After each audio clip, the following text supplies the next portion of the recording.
Angleterre, Première Ligue, 10 matchs, 10 pronostics au programme. On voit ça tout de suite dans cette vidéo. Alors salut à tous, j'espère que vous allez tous très bien. Je suis ravi de vous retrouver. Vous l'avez compris, aujourd'hui dans cette vidéo, je vais vous partager mes pronostics, mes prédictions pour cette prochaine journée de Première Ligue en Angleterre. Et comme d'habitude, avant de commencer, pour soutenir la chaîne, on met un petit like, un petit pouce. C'est gratuit, ça fait plaisir. On s'abonne si ce n'est pas fait. Mettez également dans les commentaires vos pronostics et votre score exact pour ce match. Avant de vous donner mes pronostics, je vous parle rapidement du sponsor de cette vidéo. Merci à Bybit de soutenir la chaîne. Alors Bybit, qu'est-ce que c'est? C'est une plateforme régulée en Europe pour acheter et vendre des crypto-monnaies. Si tu souhaites investir dans le Bitcoin ou dans d'autres cryptos, avec Bybit, tu peux le faire en quelques clics. Que tu sois un débutant ou déjà un investisseur expérimenté, l'application est simple et rapide pour gérer ton portefeuille en toute sécurité. En plus de ça, tu peux également placer et staker tes crypto-monnaies pour générer des intérêts. Et si tu souhaites dépenser directement tes crypto-monnaies, tu peux commander gratuitement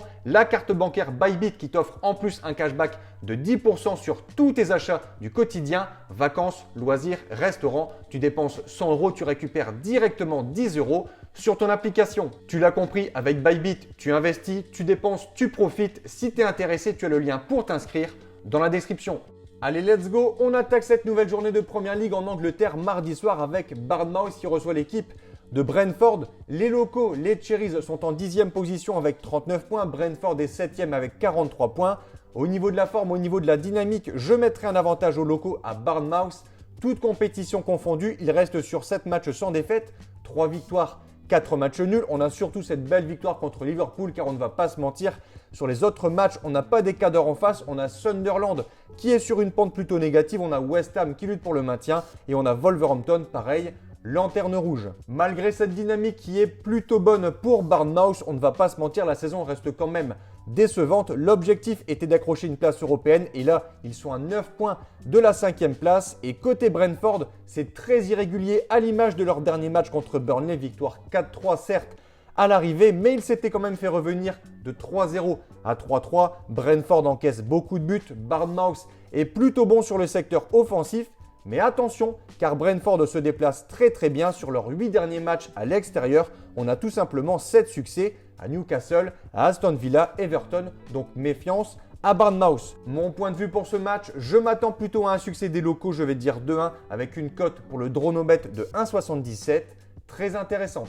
On poursuit avec ce second match, Everton contre Burnley. Les Toffees sont plutôt bien cette saison, 8e place. On est bien loin des dernières saisons où ils luttaient toujours contre la relégation. Ici, on a de bons résultats. Victoire à Newcastle 3-2, à Fulham 2-1, à Aston Villa 1-0, à Nottingham. Mais voilà, le souci pour cette équipe d'Everton, c'est clairement à domicile. Ils ont énormément de mal à gagner, à prendre des points chez eux. On le voit sur les stats, Everton en Première Ligue est la 3e meilleure équipe à l'extérieur, mais seulement la 14e à domicile. Alors ici, c'est une superbe occasion pour eux d'aller chercher une victoire chez eux contre un promu qui lutte pour ne pas redescendre en Championship. Burnley, c'est seulement 2 victoires sur les 21 derniers matchs, seulement 19 points en 28 journées et 56 buts encaissés. Je pense que les Toffees peuvent en profiter, je vais dire 1-0. Troisième match, Leeds contre Sunderland, match de milieu de tableau. Leeds pointe en 15e position, Sunderland en 12e position.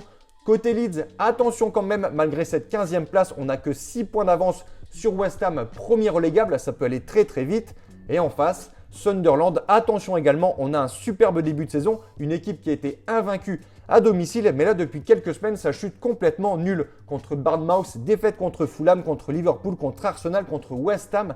Donc attention à ne pas lâcher, à tomber dans une baisse totale de confiance. Je pense qu'un nul est fort possible sur ce match et la cote de Sunderland ou nul est plutôt sympa, 1,93. Quatrième affiche, toujours ce mardi soir, affiche totalement déséquilibrée. Wolverhampton, 20e, lanterne rouge reçoit Liverpool qui pointe en 5e position. Des Loups qui malgré cette dernière place jouent plutôt bien en ce moment.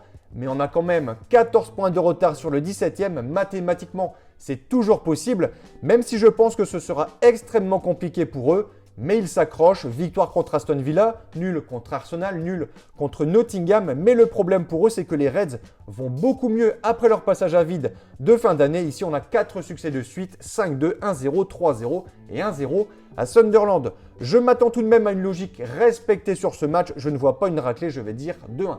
On attaque les matchs de ce mercredi avec pour commencer une belle affiche, une affiche de haut de tableau, une affiche entre Aston Villa et Chelsea. Les Villains qui joueront contre Lille en Europa League pendant que Chelsea jouera contre le Paris Saint-Germain en Ligue des Champions. Aston Villa en Première Ligue est 4e, donc leur objectif est surtout de ne pas laisser revenir Chelsea à 3 points car les Blues sont en 5e position avant ce match avec 6 points de retard. Sur Aston Villa, au niveau de la forme, c'est pas terrible des deux côtés. Aston Villa, une seule victoire en 6 matchs et surtout une défaite à Wolverhampton, dernier du classement. Chelsea, on a 2 victoires en 6 matchs, c'est pas terrible non plus. On a clairement ici un match décisif pour la qualification en Ligue des Champions. Selon moi, pas de vainqueur, un partout. 6e match, Brighton-Arsenal, plus trop d'enjeux pour Brighton, englué dans le milieu de classement, 11e place, 12 points d'avance. Pour le maintien, ça devrait donc le faire pour cette équipe, mais 21 points de retard sur les places européennes. Donc plus grand chose à jouer à part prendre quelques points pour assurer leur avenir en Première Ligue, tandis qu'en face, les Gunners, certes leaders, mais Manchester City est juste derrière, donc la victoire est impérative pour garder cette petite avance en tête du classement. Pour moi, Arsenal sera sérieux et appliqué sur ce match 2-0. On enchaîne avec Fulham 9e contre West Ham 18e et premier relégable. Saison très compliquée pour les Hammers, 54 buts encaissés, mais surtout cette place de relégable, je le disais. Alors il n'y a que 2 points de retard sur Nottingham 16e, donc le maintien est encore largement possible, contrairement à Burnley et Wolverhampton, où ici ce sera, je pense, beaucoup plus compliqué. Ce déplacement à Fulham pour West Ham ne s'annonce pas facile du tout. Fulham reste sur 3 victoires de suite contre Tottenham, contre Sunderland et à Stoke en FA Cup.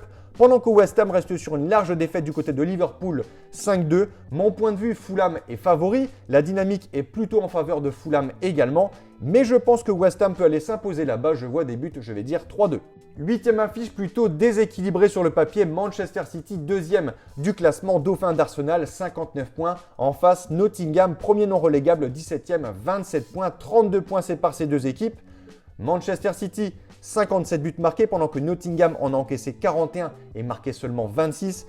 Les Citizens restent également sur 6 victoires de suite. Bref, ici et surtout à domicile, je ne vois pas comment les Mancuniens pourraient ne pas gagner ce match contre une équipe qui, plutôt de tenter de gagner des matchs, préfère changer d'entraîneur tous les 3 jours. Mon point de vue, succès des Sky Blues 3-1. Newcastle, Manchester United, affiche très sympa entre les Magpies 13e et les Red Devils 3e du classement. Saison très décevante pour Newcastle, même si depuis quelques semaines ça va un peu mieux.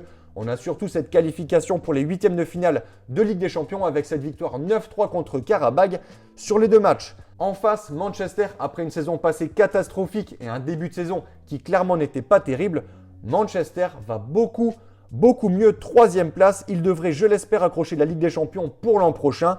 Équipe très solide actuellement, des victoires contre City, contre Arsenal, contre Crystal Palace, contre Everton, Fulham, Tottenham. Tout roule pour cette formation.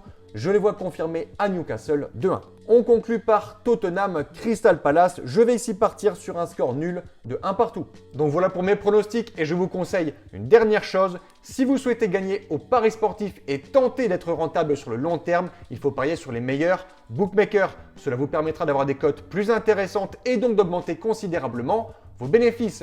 Pour ma part, j'utilise le bookmaker PS3838 via le broker Asian Connect. Et dans cette vidéo, je vous explique étape par étape comment parier sur ce bookmaker. Comme d'habitude, vous avez le lien en description. Sur ce, merci d'avoir regardé. C'était Thomas, je vous dis à la prochaine. Bon pronostic. Ciao, ciao.